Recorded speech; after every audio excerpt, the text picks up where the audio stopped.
Pra nuk mund dominosh ajrin me 35 avion që do prodhosh.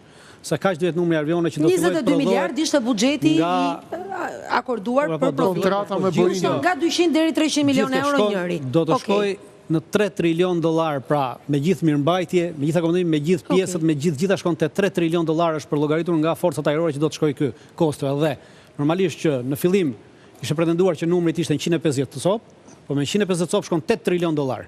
Dhe për këtë arsye është vendosur 35 copë. Pra 35 copë, Shtetet Bashkuara të Amerikës nuk kanë çdo minojnë. Pra prandaj po them që është thjesht një show dhe nuk është tentativë dominimi në këtë rast. Ana tjetër. Se nëse ne themi Amerika me këto super diçka e re, teknologji e fundit e punuar, avancuar me të gjithë çfarë kanë. Po Kina sa ka nga ana tjetër?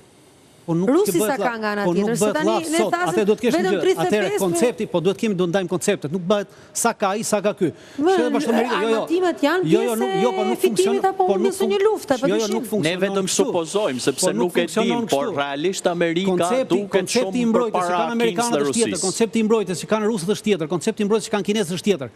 Pra në këtë përballje të këtyre koncepteve nuk ngre pesh sa ka mund sa ke ti.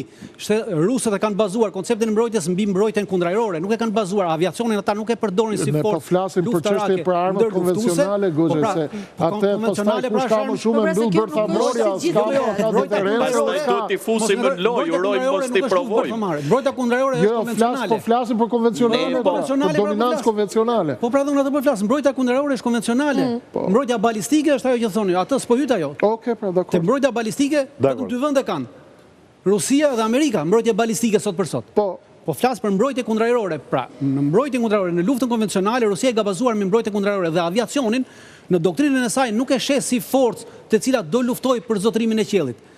E sheh si forcë në mbështetje të forcave toksore për të arritur objektivat strategjik dhe operacional.